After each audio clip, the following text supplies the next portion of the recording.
আমার নবীকে যারা নবী বলে মানবে না তারা হলো কাফির। জোরে বলেন কি? আরো জোরে। আর 95% মুসলমানের দেশে যারা আমার নবীকে মানবে না তাদের কোনো স্থান বাংলার জমিনে হতে পারে না। কথা বলেন ঠিক কি না? আপনারা জানেন আজকে বাংলাদেশের বৃহৎ একটা আন্দোলন হলো ঢাকায়। সমস্ত ঘরানার ওলামায়ে কেরামগণ সহ সবাই উপস্থিত ছিল। লক্ষ লক্ষ মানুষ এক জায়গায় হয়ে আজকে প্রাণের একটা দাবি জানাইছে।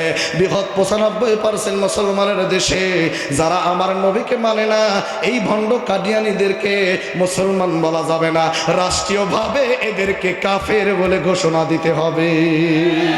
কথা বলেন ঠিক কি না?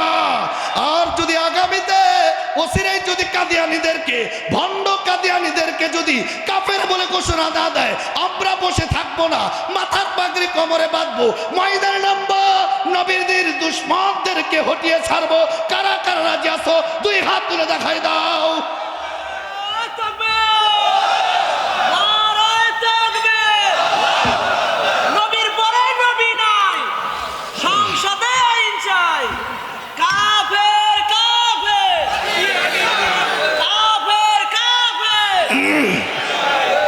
আমার ভাইরা, আমার বন্ধুগণ, আমরা চাই থাক তারা তাদের মতো, আমাদের কোনো সমস্যা নাই। এদেশে তো হিন্দুরাও নবীকে মানে না, কথা কন না কেন? বৌদ্ধরাও তো নবীকে মানে না, তাই না? তারা কি তাদের উপর আমাদের কোনো অভিযোগ আছে? না। কাদিয়ানীদের উপরও আমাদের কোনো অভিযোগ নাই, কিন্তু রাষ্ট্রীয়ভাবে ঘোষণা করতে হবে যে তারা কাফের। যারা আমার নবীকে মানে না তারা কখনো মুসলমান হতে পারে না। মুসলমান হওয়ার অর্ধেক অংশ আল্লাহর, বাকি অর্ধেক অংশ হচ্ছে নবীজিকে মানার। ঠিক কিনা বলেন? এজন্য অচিরেই আমরা কঠোরভাবে হুঁশিয়ারি করে দিচ্ছি, বর্তমান যে উপদেষ্টা মণ্ডলী আছেন সংবিধানে এটা লিখিতভাবে আইন পাশ করেন, আমার নবীকে যারা মানবে না তারা কাফের। কথা বলেন ঠিক কিনা?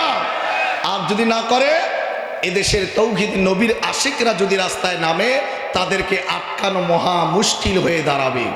কারণ এদেশের মানুষেরা যে কোনো দাবি আদায়ের জন্য, নিজের অধিকার আদায়ের জন্য, আমার ভাইরা ৭১-এর পরে ২৪-এর আন্দোলনের আরো এদেশের মানুষরা শিখে গেছে নিজেদের ন্যায্য অধিকার কিভাবে আদায় করে নিতে হয়। কথা বলেন ঠিক কি না? আমার ভাইরা, আমার বন্ধুগণ, তাহলে কিয়ামতের ময়দানে ওই সমস্ত